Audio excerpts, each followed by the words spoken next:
গাইছ আজি দিনটো মেডিকেলত অহা যোৱা কৰাতে গৈছে মানে পুৱা গধূলা মেডিকেলে আহিছোঁ আৰু গাইছ এতিয়া ধুনীয়াকৈ ইফতাৰৰ কাৰণে এটা বিৰিয়ানীও লৈ আহিলোঁ নলবাৰীৰ পৰাই।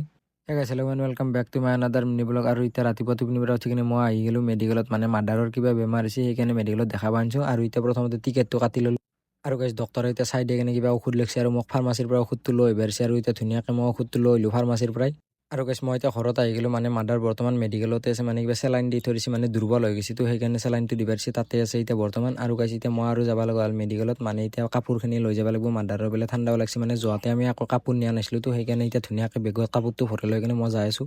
আৰু গাইছ আপোনালোকে ভাবিব পাৰে যে ই মাকৰ বেমাৰ হয়তো ভিডিঅ' বনাই আছে। গাইছ ইমান এটা চিৰিয়াছ হোৱা নাই মাদাৰৰ, মানে এতিয়া নৰ্মেল আছে, মানে ভালে আছে আৰু সুস্থ আছে সেইকাৰণে। আৰু এতিয়া ধুনীয়াকৈ মেডিকেলত কাপোৰটো দি কিনে মই আহি গ'লোঁ, এতিয়া ঘৰত যাব লাগিব, মানে মই আৰু ইফতাৰ কৰিব লাগিব না, মই ৰজাও ৰাখিছোঁ। আৰু গাইছ এতিয়া আহোঁতে মই মানে টাউনৰ মাজেদি আহিছোঁ আৰু এতিয়া চিধা আহি গ'লোঁ কলকাতা কেফেত, মানে ইয়াৰ পৰা কিবা এটা লৈ যাওঁ, কিবা মানে বিৰিয়ানী লৈ যাওঁ, যিহেতুকে আজি মাদাৰ হাত ঘৰত নাই সেইকাৰণে ইফতাৰৰ কাৰণেতো বেলেগ কি যোগাৰ বনাব সেইকাৰণে ভাবিলোঁ কি ইয়াৰ পৰাই লৈ যাওঁ। আৰু এতিয়া বিৰিয়ানীটো লৈ কিনে চিধা আহি গ'লোঁ ঘৰত, আৰু ঘৰত আহি কিনে প্ৰথমতে গাটো ধুই ল'লোঁ, মানে মেডিকেলৰ পৰা আহিছোঁ না সেইকাৰণে ভাল নালাগে। আৰু এতিয়া ধুনীয়াকৈ ইফতাৰৰ কাৰণে ৰেডি হৈ গ'লোঁ, মানে এতিয়া টাইম হৈছে।